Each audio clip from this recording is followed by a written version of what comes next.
ठीक है, तो हम डिस्कस कर रहे थे फैक्टर्स को। तो सबसे पहले शेप फैक्टर एससी को डिस्कस करते हैं। अगर आप देखेंगे आपकी बुक में एक टेबल बन रखा है, टेबल 9.3, उसमें वो देता है शेप ऑफ द बेस, मतलब शेप ऑफ द फुटिंग, और उसके बाद एससी, एसक्यू और एस गामा की वैल्यू दे रहा है। तो अगर आप कॉन्टिन्यूस स्ट्रिप मतलब स्ट्रिप फुटिंग यूज़ कर रहे हो तो सबकी वैल्यू कितनी है, 1। वही हमने यूज़ करा था यहाँ पे, जो हम यूज़ कर रहे थे। यहाँ पे सब में एस सी, एस क्यू और एस गामा की वैल्यू कितनी है, 1 है। तो यहाँ पे वही चीज़ दे रखी है। नेक्स्ट है, अगर रेक्टेंगुलर फुटिंग है तो एस सी की value 1 plus 0.2 B by L हो जाएगी, एंड सो ऑन।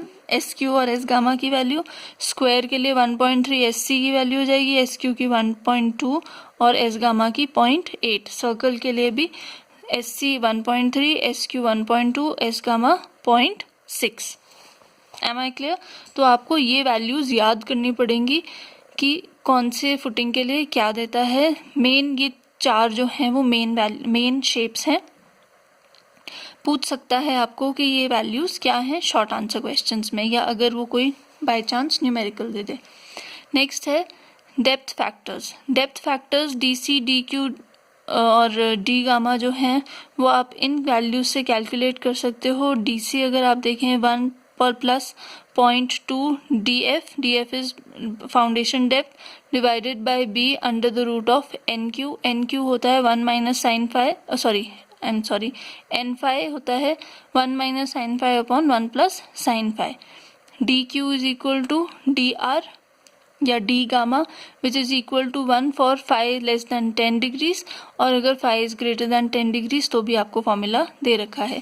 ये आप याद कर सकते हैं, पूछने के चांसेस कम है क्योंकि कॉम्प्लेक्स फॉर्मूले हैं, बट आपको पता होना चाहिए इन केस 10 मार्क्स का क्वेश्चन आ जाता है इस पूरे कोडल प्रोविजन को डिफाइन करने के लिए। Next inclination factor. Inclination factor वही I C is equal to I Q is equal to 1 minus alpha by Q naught का स्क्वायर, और I gamma is equal to 1 minus alpha by phi का square. ठीक है, तो ये दोनों जो हैं डेप्थ फैक्टर्स और इंक्लिनेशन फैक्टर्स, ये थोड़े न्यूमेरिकल वैल्यूज हैं, आपको फॉर्मूले हैं याद करने पड़ेंगे। पर अगर नहीं याद हो रहे हैं तो आप बार बार इनको लिखिए और कोशिश कीजिए। नेक्स्ट, ये इम्पॉर्टेंट है, कॉन्सेप्चुअल है, ये आपको अपने आप में एक क्वेश्चन बन के आ सकता है। इफेक्ट ऑफ वाटर टेबल, ये अपने आप में ही एक 5 मार्क्स का क्वेश्चन है। तो मैं कोशिश कर रही हूँ समझाने की with the help of diagram.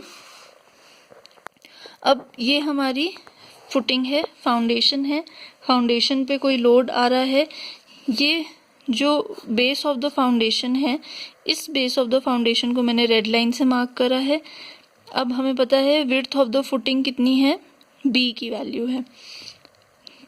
Up to the base of the foundation depth कितनी है, डी एफ है, और जोन ऑफ इन्फ्लुएंस हमने थोड़ी देर के लिए इस केस के वाटर टेबल के केस के लिए हमने कितना मान लिया, बी। तो यहाँ से बी क्या है, विड्थ ऑफ द फुटिंग। तो आप बी डेप्थ तक गए, तो टोटल डेप्थ हम जो कंसिडरेशन में ले रहे हैं एक्स एक्स तक, वो कितनी हो गई, डी एफ प्लस बी। तो अब 3 केस बनते हैं। वो क्या बोलता है कि अगर आपका water table D F plus B के नीचे है, इससे भी नीचे जा रहा है, तो आपका क्या हो जाएगा, डब्ल्यू डैश की वैल्यू कितनी हो जाएगी, 1। यहाँ पे अगर आप देखो, if depth of the water table is greater than D F plus B, मतलब depth of the water table is greater than D F plus B, X से नीचे है, तो डब्ल्यू डैश की वैल्यू कितनी हो जाएगी, इक्वल टू 1।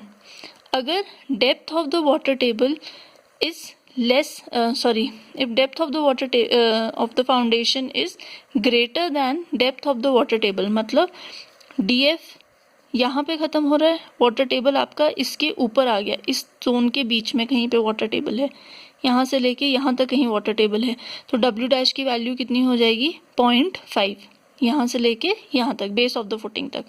तो if df is greater than equal to dwt is depth of water table, then w dash will be equal to 0.5।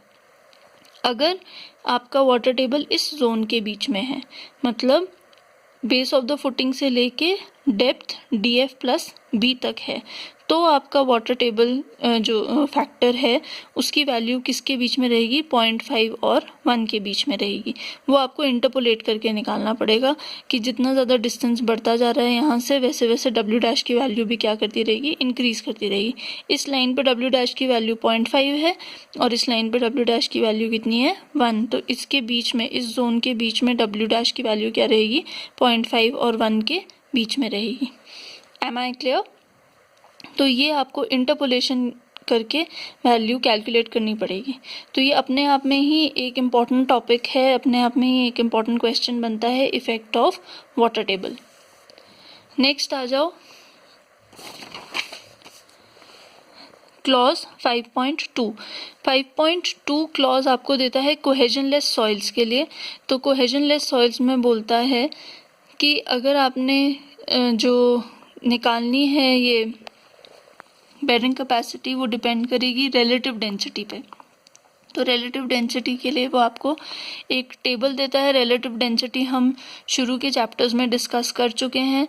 तो वो यहाँ पे बोलता है कि अगर रिलेटिव डेंसिटी RD 70% है और void ratio 0.55, natural void ratio 0.55 से कम है, तो कंडीशन क्या हो जाएगी, डेंस हो जाएगी। फेलियर क्या होएगा, जनरल शेयर फेलियर। तो अल्टीमेटली हम RD की वैल्यू से, रिलेटिव डेंसिटी की वैल्यू से क्या कैलकुलेट कर रहे हैं, मेथड ऑफ फेलियर कैलकुलेट कर रहे हैं कि जनरल शेयर फेलियर होगा, लोकल शेयर फेलियर होगा कि पंचिंग शेयर फेलियर होगा। ये टेबल आपको लर्न करना पड़ेगा कि लेस देन 20 है तो लोकल शेयर फेलियर होगा, 20 और 70 के बीच में है तो कोई भी आपको इंटरपोलेट करना पड़ेगा जनरल शेयर फेलियर और इसके बीच में, लोकल शेयर फेलियर के बीच में। वो 28 डिग्री 5 वैल्यू के हिसाब से होता है। नेक्स्ट है based on standard penetration resistance. Standard penetration resistance हम डिटेल में डिस्कस करेंगे नेक्स्ट चैप्टर में, तो वहाँ पे देखेंगे इसका इफेक्ट। नेक्स्ट आता है आपका स्टैटिक कोन पेनिट्रेशन टेस्ट, ये हमारे सिलेबस में नहीं है। नेक्स्ट है कोहेसिव सॉइल्स। कोहेसिव सॉइल्स में वो बोलता है, अगर आप देखो कोहेजनलेस सॉइल्स में क्या था, कोहेजनलेस सॉइल्स में C की वैल्यू क्या हो जाती है, 0, और कोहेसिव सॉइल्स में फाई की वैल्यू क्या हो जाती है, 0। तो फ्रिक्शन कितना है, 0। फ्रिक्शन 0 हो गया तो आपकी NQ की टर्म और N गामा की टर्म क्या हो जाएगी, 0 हो जाएगी। आपके पास क्या टर्म बचेगी, सिर्फ फर्स्ट टर्म बचेगी। तो आपकी इक्वेशन हो गई QD is equal to CNC SC DC IC, और NC की वैल्यू क्या हो जाएगी इस केस में, 5.14। लास्ट क्लॉज 6 आपको बताता है QNS is equal to QNU upon F। तो ये सारी क्लॉजेस आपको याद करने पड़ेंगे, कौन सा क्लॉज क्या चीज़ बताता है, फॉर कोड IS 6403।